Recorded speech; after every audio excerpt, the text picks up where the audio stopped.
¿Qué tal? ¿Cómo están? Les habla Marían de la Fuente. Si usted es como yo, de los que lleva años preguntándose cómo ha podido sobrevivir la economía cubana tras casi 60 años de embargo, cómo lo hacen otras economías de regímenes dictatoriales en América Latina como Venezuela o como Nicaragua, pues no está muy lejos de dar en el clavo si piensa que el narcotráfico, los negocios turbos de testaferros, las sociedades fantasmas en otros lugares del mundo, participando de lucrativos negocios o lavando dinero, son un auténtico as en la manga de estos mal llamados presidentes. Para mantenerse a flote en tiempos difíciles, Cuba ha confiado en el mismo mecanismo usado por los corruptos.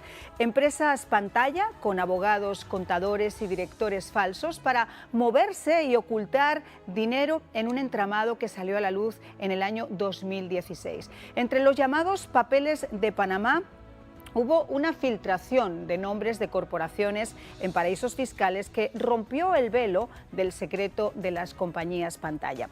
Ahora, un nuevo esfuerzo de colaboración de periodistas de todo el mundo, llamado Open Looks, en lo que también participó el nuevo Herald, revela cómo Cuba ha usado durante decenios el pequeño paraíso fiscal de Luxemburgo para registrar compañías offshore y violar bajo el radar, enterrado en lo más profundo, pues los casi 200 documentos en el registro corporativo que datan de 1973 sobre una empresa que se llamaba Mid-Atlantic.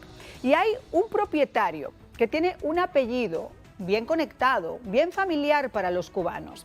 Los documentos de propiedad fechados ese 12 de abril del 2019 muestran a Guillermo Faustino Rodríguez López Calleja como el propietario controlador de esta empresa con ese nombre común y corriente. Si se le busca a él y a esta compañía Mid-Atlantic, pues obviamente no va a aparecer nada. Lo mismo si se busca por su nombre en el registro de Luxemburgo. ¿Qué habría que hacer para poder dar con lo que nosotros hemos dado? Bueno, pues primero habría que saber que estaba involucrado con Mid-Atlantic y después sacar los documentos corporativos. Algo extremadamente importante para que Luis Alberto Rodríguez López Calleja y presumiblemente también sus predecesores, que como saben ustedes están en Cuba, pudieran mantenerse fuera de la vista pública, después de que en septiembre del 2020 fuera sancionado por la administración Trump por dirigir Gaesa, ese imperio económico del ejército cubano que participa decisivamente en los lucrativos sectores del turismo, las finanzas, el comercio internacional y el transporte marítimo, controlando casi el 70, a veces un poco más del comercio minorista en dólares de la isla. Hoy, en exclusiva, aquí en El Espejo, tenemos fotos, tenemos información inédita de Guillermo Rodríguez López Calleja, el escurridizo hermano del poderoso general y personaje clave en este entramado secreto de empresas fantasmas en Suiza, Bahamas y Luxemburgo. Así comienza El Espejo. Bueno, pues ya han visto ustedes, es que no es difícil pensar cómo se hace para poder evadir esas sanciones. Y esta gente, la verdad, que tiene tentáculos en todos los sitios. Pero para saber un poquito más, yo les voy a pedir a mis compañeros que nos pongan esa especie de árbol genealógico que nos lleva, ahí tienen ustedes, Raúl Castro, íntimo amigo de Guillermo Rodríguez del Pozo, el gallo ronco, que falleció en el 2016 y que era el padre de Luis Alberto Rodríguez López Calleja, y a su vez también el padre Guillermo Faustino Rodríguez López Calleja, que es este individuo al que ahora hemos tenido acceso. La hija de Raúl Castro, Débora Castro, estuvo, dicen que ahora están divorciados, estuvo casado con Luis Alberto Rodríguez López Calleja, así que todo queda prácticamente en familia. Y para saber un poco más sobre esto, vamos a hablar con alguien que sabe muchísimo de este tema, que ha conseguido tener esas fotografías que vamos a ponerles hoy en exclusiva. Él es Luis Domínguez, investigador, director del sitio digital Cuba al Descubierto. Muchísimas gracias, Luis, por tener la gentileza de acompañarnos. Gracias por invitarme a tu programa hoy. A ver, ¿cómo conseguimos llegar hasta este hombre y cómo consigue esas fotografías que son como encontrar una aguja en un pajar? Sí, es bastante difícil porque yo llevo más o menos 20, 25 años buscando estas fotos y fue por casualidad que en los últimos días, hace probablemente menos de 3, 4 días, encontré fotos de él y su familia y estaban ahí que todo el mundo las podía ver, pero tiene uno que saber quién es quién para poder analizar y saber quién es son estos personajes en Cuba. Ahora, aquí hay algo interesante y es, obviamente, Gaesa maneja, como estábamos diciendo, el 70% de los negocios minoristas en dólares en la isla. Pero hay dos economías, ¿no? Una economía que es la economía sumergida y la más lucrativa, que es la que manejarían en este caso los militares, y otra economía que es la que maneja el aparato administrativo. ¿Cómo se llega directamente hasta Luxemburgo y hasta este hombre? Sí, en especial, él tiene 4 compañías bajo su nombre. En Luxemburgo tiene Mid-Atlantic, pero en Chipre tiene una compañía que es bastante inusual para lo que Cuba está haciendo. Se llama Core Oil Transport. Son dueños de 3 petroleros que son los que llevan el petróleo de Venezuela a Cuba. Y también hay 2 compañías más que salieron en los papeles de Panamá. Una que se llama Alba Granel, esa salió ahí, pero está basada en Bahamas, y otra se llama Pescatal, Sociedad Anónima, y esa está en Islas Vírgenes. O sea, esta es la primera vez en la historia que podemos encontrar dinero cubano con los nombres que podemos saber que son cubanos los que manejan estas compañías, y no solo eso, es el hermano de Luis Alberto Rodríguez López Canel, López Calleja, el tipo más Ahí poderoso lo estamos viendo. en Cuba, sí. Esa foto, él aparece ahí junto con Dos Santos, el que era el presidente de Angola. Eso fue en una visita que él hizo al puerto de Mariel. Ahora, obviamente uno ve estas imágenes y yo me imagino que ya por muchísimos años, como decía, siempre ha existido sospechas de la forma en la que se lograba evadir ese dinero. Pero ahora que el nombre de Guillermo está ahí, está en la palestra pública y se sabe que es el hermano de Luis, que a su vez maneja obviamente todo ese dinero en Gaesa, ¿qué es lo que puede llegar a pasar? Bueno, ahora se pueden seguir estas compañías y por las regulaciones que hay en los Estados Unidos, pueden llegar hasta perder cierta parte de estas inversiones, de estos dineros, si se saben los nombres de las compañías y que son los directores y administradores son cubanos, porque hay un administrador que aparece en una de estas corporaciones que se llama Andrés Ernesto Muñoz Campos, que también aparece en este entramado de corporaciones, ya sea en Bahamas, ya sea en las Islas Vírgenes, que ellos usan otros nombres también para esconder el dinero que ha salido de Cuba. Y en eso estamos, fíjate que una de las cosas que me ha llamado la atención es que la forma de evadir es tratar de poner a esos personajes que están señalados con el dedo totalmente fuera de la circulación o fuera del ojo público. En el caso de Luis, que es quien maneja Gaesa en Cuba, ya sabemos que se le sancionó, el gobierno de Estados Unidos le sancionó en septiembre del año 2020. Ahí tienen ustedes precisamente el día y la nota en la que se hizo público a través de un Twitter del secretario Pompeo. Dice, Estados Unidos añadió hoy a Luis Alberto Rodríguez López Calleja a la lista SDN. Él dirige Gaesa, un conglomerado militar cubano que ayuda a financiar la opresión del régimen en Cuba y la interferencia en Venezuela. Esta acción reducirá la capacidad del régimen para reprimir a su propio pueblo. Pero fíjate que hay otra información que quiero comentarles. Yo estaba leyendo esta mañana sobre las regulaciones de Luxemburgo. Y si bien es cierto que en años anteriores él había hecho disposiciones concretas que tenían que ver con la evasión fiscal, también es cierto que porque ya Cuba salió de las sanciones de la Unión Europea, se dice que no podrían tratar a Cuba de una forma diferente. ¿Cómo tenemos que interpretar esa noticia, Luis? Sí, Estados Unidos tiene que lidiar con las regulaciones que hay en Europa, pero también hay compañías en Panamá o con los papeles de Panamá que apuntan a Bahamas y Islas Vírgenes, que a lo mejor el gobierno americano puede hacer algo en contra de esas compañías y de las personas que están a cargo de esas compañías que pertenecen al régimen cubano. Yo también quería decirle un poquito más de la información de Guillermo, dónde vive, quién es, para que el cubano de a pie estamos viendo las fotos, porque yo sé que, disculpa un segundo porque es muy difícil comunicarnos por Skype mientras me están hablando en control. Vamos a ir por orden, vamos a ver esas fotografías primero que son exclusivas que tú conseguiste. Ahí tenemos esa foto de Luis Domínguez con una gorra. Sí, No sé si tú tienes acceso, si tú de alguna forma también las sí. puedes ver para que nos las Yo comentes. la veo y la quiero explicar. Él ahí mismo tiene un Rolex. ¿Cuántos cubanos de a pie, cubanos que son iguales a todo el mundo, tienen derecho a tener un Rolex en sus manos? No hay, eso no existe. También él aparece con su familia, su esposa, por ejemplo, y dos hijos. Él ha estado casado probablemente 3 veces. La esposa ahí se llama Claribel Rúas Pérez y sus hijos se llaman Kiki y María Julia es la hija más pequeña. Pero él antes de eso estuvo casado 2 veces más. Uno de ellos, el hijo que tiene el mismo nombre que él, se llama Guillermo Carlos Rodríguez Hernández. Mm. Yo les di fotos, no sé si las tienen, de un nieto. Este tiene un hijo con caballos de raza española a todo lujo en Cuba. Que Mm. eso, no hay cubano que tenga acceso a esas cosas. Y para que sepan dónde vive, por cierto, él nació el 31 de enero de 1958.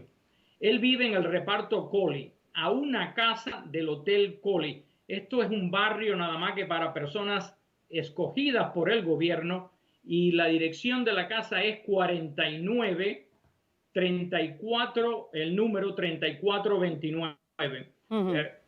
En todo el barrio viven 3 de sus familiares. Su papá, que ya murió, ahora vive su mamá, y su hermana viven en 49, número 3606. Ese es el papá, Guillermo Rodríguez Rodríguez del del Pozo. Pozo. Ujú. Sí. Y da la circunstancia que su hermana, Isabel Cristina Rodríguez López Calleja, está aquí en Miami hoy en día. Mm. Tiene un hermano Ahí llamado estamos viéndola Gustavo. en pantalla también, ¿no? Ahí la ves en pantalla, que se ve el skyline de Miami y el bridge de Key Biscayne atrás. Ujú. O sea, que estas personas tienen el derecho a volar, a viajar por el mundo entero. Ella, por cierto, tiene 2 hijos aquí.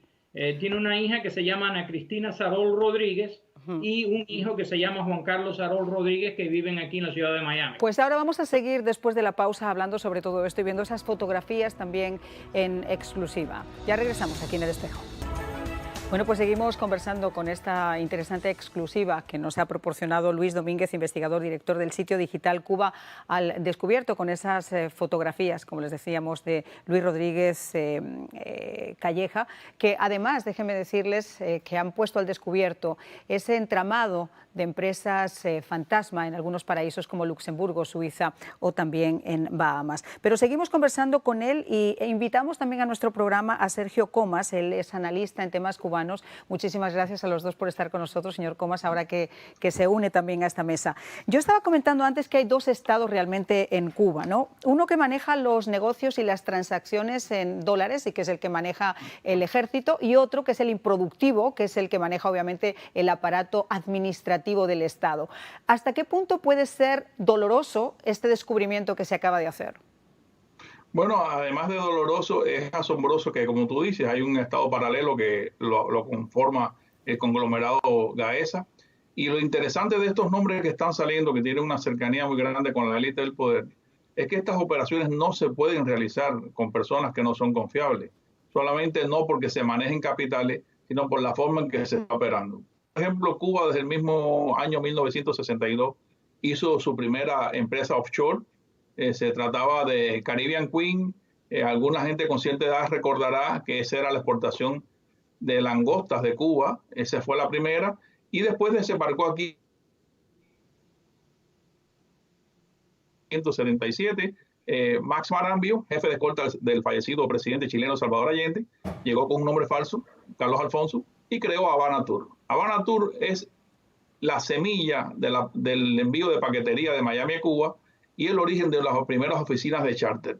Esas oficinas, como decía, no solamente hacían operaciones comerciales, hacían inteligencia también, al punto que el Congreso americano tuvo que llevar una investigación, y cuando en 1982, ya tarde, se dan cuenta de las operaciones que hacían, Max Marambio sale estrepitosamente aquí de Miami y va a Cuba. Se funda CIMEX y surgen todas las creaciones de estas sociedades anónimas ilimitadas que se hacen en Panamá.